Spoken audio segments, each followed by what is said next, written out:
respeito das doenças mentais do ponto de vista reencarnacionista e espiritual? Alguém respondeu? Posso falar? Pois não. Eu pus assim: as doenças mentais são resultado das nossas ações equivocadas em vidas anteriores. Quem mais respondeu diferente da Eliane? Eu respondi que as doenças mentais podem ter origens pelo fato da pessoa estar sendo perseguida por obsessores espirituais, ou mesmo que essa doença tenha causas em outras vidas e os remédios psicotrópicos não.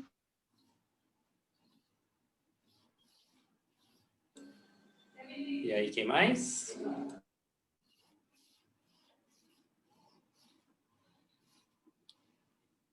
Podem ser 100% efetivos. Cérebro morfologicamente diferente dos seres normais.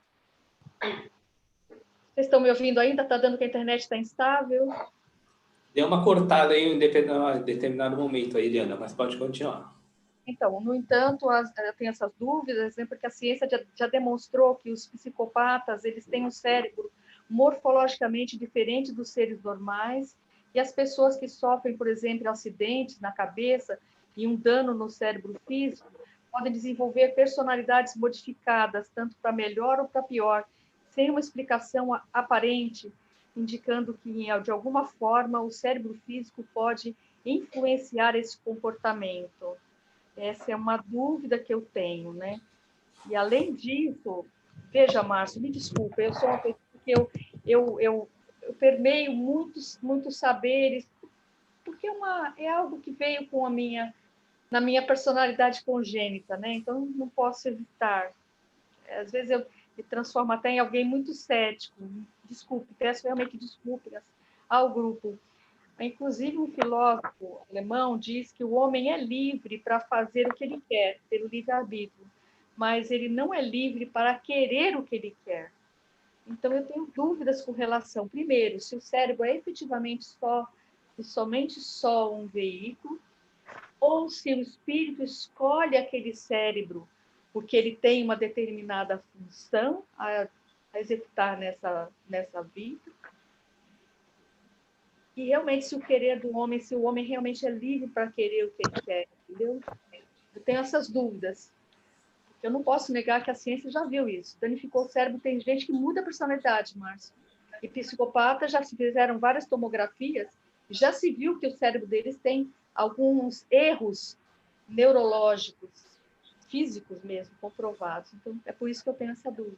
Desculpe ao grupo pelo meu ceticismo. Eliana, não tem que se desculpar de nada, tá? Dúvida tem que ser perguntada mesmo. Tá em dúvida, tem que perguntar. Não pode ficar com dúvida. Então, vamos lá. Aqui está falando da doença mental, Eliana. Sim, tem doenças mentais que existem realmente pelo fator do cérebro ter uma certa deformação. O cérebro nasce com algum problema neurológico, muitas vezes também, né? Então, doenças mentais existem, várias. Mas tem muitas doenças mentais que, na verdade, não são doenças mentais. São perturbações que aquela pessoa recebe. Então, vamos considerar assim, que a pessoa já passou pelo psiquiatra, pelo psicólogo, já fez vários exames, mas em termos fisiológicos, de cérebro, de neurologia, o cérebro e o sistema neurológico da pessoa não tem nenhum problema. Mas por que ela apresenta esses distúrbios, esses sintomas, essas patologias relacionadas a doenças mentais? Por exemplo, um transtorno, uma fobia. O que é explicado? Por que é explicado isso se a pessoa neurologicamente, fisicamente não tem nenhum problema? Aí entra a questão dos fatores que a pessoa está não doente, mas sim perturbada. Então, tem 3 fatores que causam perturbações às pessoas, que é taxada como doente mental, né? Que é a mediunidade não trabalhada, desequilibrada, questão dos obsessores, né? Espíritos que estão atrapalhando essa pessoa, espíritos que estão no escuro, mas estão atrapalhando, e questões das sintonias com encarnações passadas. Geralmente são essas 3 coisas juntas, e faz com que a pessoa seja considerada pela psiquiatria, pela medicina, como doente mental. E muitas vezes não são doentes, estão apenas perturbadas, precisando apenas de um tratamento espiritual específico. Não sei te responder, Eliana. Alguma dúvida? Por exemplo, Márcio, se a pessoa tinha um cérebro perfeito, estava tudo bem na encarnação dela, e ela sofre efetivamente esse acidente e machuca o cérebro físico. E aí, por machucar o cérebro físico, ela muda a personalidade. Ela era, às vezes, uma pessoa tímida, se transforma numa pessoa expansiva, era uma pessoa calma, vira uma pessoa agressiva. A pessoa muda de personalidade. Essa mudança de personalidades, um dano no cérebro físico, foi algo que o espírito previu? E por que o espírito faria uma coisa dessas? Essa é a pergunta que eu faço. Então, nesse caso aí que você está falando, Eliana, com certeza teve um plano pré-reencarnatório que estava previsto acontecer esse acidente, vamos assim dizer, né? Para mudar a personalidade dela? Pode ter casos assim, né? Que tem acidentes que a pessoa sofre uma pancada, um trauma muito forte na cabeça que altera a personalidade da pessoa, muitas vezes. Pode acontecer sim. Mas aí, creio, né? Na minha visão, que isso já foi programado no plano pré-reencarnatório, onde a gente tem o livre-arbítrio pré-reencarnatório. Só que quando a gente reencarna, vai permanecer um outro tipo de livre-arbítrio, que é o encarnatório. Então, nem tudo que foi planejado no plano pré-reencarnatório vai se concretizar na encarnação da pessoa. Isso pode ser mudado. Não sei te respondi da maneira que você gostaria, Eliana. Ou ficou alguma dúvida?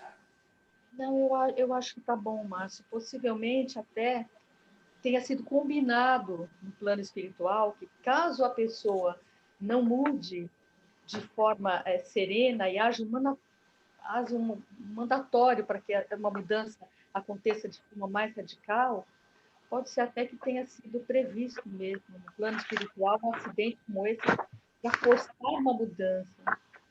Porque eu vi também, Márcio, que nós não somos obra do acaso. E sua própria biologia, ela deixa bem claro que quando há uma concepção, essa concepção acontece com um único óvulo, que é a parte feminina, né? E com 200 milhões de espermatozoides tentando competir para fecundar esse óvulo. Desses 200 milhões, somente 200 mil, quer dizer, bem menos de 10 ou 1%, chega na superfície do óvulo. Ao chegar na superfície do óvulo, existe uma senha química de dupla senha, como se fosse uma digital e mais a verificação pela íris, ou a digital e mais uma identificação por senha numérica. São senhas que um único óvulo, um único espermatozoide possui essa senha. Ele quebra a primeira membrana do óvulo, depois ele quebra a segunda. Na hora que ele quebra a segunda, o óvulo tem uma determinação para fechar os portões e impedir que qualquer outro óvulo, qualquer outro espermatozoide fecunde esse óvulo. Talvez até a própria matéria ela tenha em si uma sequência a ser seguida. E que, se por algum motivo essa sequência não foi aquela mais adequada, talvez um acidente desse faça a correção que não foi possível naquele momento da concepção para que o aparelho que a pessoa está usando hoje seja adequado para essa encarnação. Não sei, Márcio, se isso faz algum sentido. Então, Eliana, em cima dessa teoria que você explicou, do espermatozoide, do óvulo, na sua opinião, você acha que você pediu para nascer ou não? Eu tenho certeza absoluta que sim. E com esse aparelho que eu tenho hoje, com todas as suas virtudes e deficiências, com certeza. É um plano. Ele escolheu daqueles milhões lá que estavam disponíveis, somente um que veio dar cabo disso, tendo as informações necessárias para o plano reencarnatório. Não tenho a menor dúvida disso. É algo muito intrincado. Às vezes a gente acha que a matéria é algo só assim tão dispensável, às vezes muita gente acha que é desprezível, mas ele é um veículo que talvez muitos espíritos gostariam de ter a oportunidade de possuir e não possuem. Então, é uma dádiva estar vivo, é uma dádiva possuir um corpo, mesmo que ele não seja aquele dos sonhos dourados das redes sociais. É assim que eu vejo. Então, Eliana, essa teoria toda que você explicou aí, fica provado que a sua resposta está incorreta, que você não pediu para nascer. Não? Não. Está explicado que você implorou para nascer. Todos nós imploramos para nascer, pedimos pelo amor de Deus, eu quero estar encarnado. E esse é o milagre da vida, da nossa atual encarnação. Isso que você explicou aí em termos de número, de estatísticas, mostra que um espermatozoide para chegar ao óvulo, quantos zilhões ficaram no meio do caminho? Se você colocar em probabilidade, é 0,00017 zeros mais um. Sim. Então, numa probabilidade quase zero, estamos todos encarnados aqui, em cima dessa teoria. Concorda ou não, Eliana? Que a gente não pediu, a gente implorou para nascer. Quebrando todas as estatísticas. Exatamente. Todas as estatísticas nessa hora vai por água abaixo. Posso fazer só uma pequena complementação aqui? Pois não, Eliana. Nessa pergunta que a Eliana fez, relacionada à questão do cérebro físico, né, a parte do livre-arbítrio e do arbítrio pré-reencarnatório, existe um livro que eu não me recordo o nome agora, ele é espírita, que eu vou ver depois qual é, que fala, o livro é uma história, eu não lembro, foi Chico que contou, sobre um espírito suicida que veio 8 vidas, e nas 8 vidas ela tirou a própria vida. Então ela veio com um acordo para não tirar a própria vida, né, na última encarnação dela.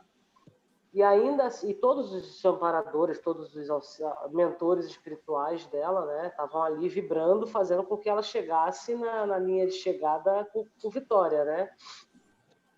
E porque foi o que foi acordado. Só que ela vacilou, a parte dela humana não deu conta disso e ela ia tentar tirar a própria vida.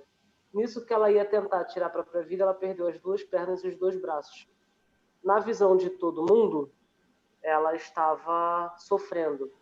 Só que, na verdade, aquilo havia sido uma interferência do plano espiritual para que ela conseguisse cumprir, né, a missão dela nessa encarnação. Porque ela precisava passar de fase, né? Ela precisava sair daquele looping que ela vivia de suicídio. E então eles interviram com a perda das 2 pernas e dos 2 braços, que na visão humana não era um pecado, né? Ela estava sofrendo, era o ser humano mais vítima da face da Terra. Só que, na verdade, foi justamente para que ela não passasse novamente por aquilo, que ela desse o passo à frente. Então, quando a gente programa, e como a Eliana falou, né? Então, será que por um acaso aquilo ali foi um acordo para que ele sofresse um acidente e mudasse a personalidade dele? Eu acredito que sim, até como interferência do plano espiritual. Uhum. Então, nem tudo que foi programado será concretizado. Uhum. Por quê? Porque tem o Às vezes vai na livre-arbítrio. força. Isso. Então, a gente tem um plano pré-reencarnatório, antes de reencarnar, que tem um livre-arbítrio pré-reencarnatório. A gente reencarnou, tem um livre-arbítrio encarnatório, é outro livre-arbítrio. E muitas vezes o que foi programado não será concretizado. Mas também, nada é por acaso, né? Está tudo certo dentro dos desígnios das leis divinas. Então, não tem aquela frase que fala, Deus escreve certo por linhas tortas. Só que, na verdade, Deus escreve certo por linhas certas. Nós enxergamos como torta. A nossa visão está equivocada. Está tudo certo, está tudo perfeito. Mas a gente acha que está errado. Não tem nada de errado, não tem nada torto, não. Deus escreve certo por linhas certas sempre, por mais absurdo que seja a nossa visão. Concorda ou não? Sim. E aí, Eliana, respondida a sua questão? Mais alguma dúvida? Não, respondido. Muito obrigada.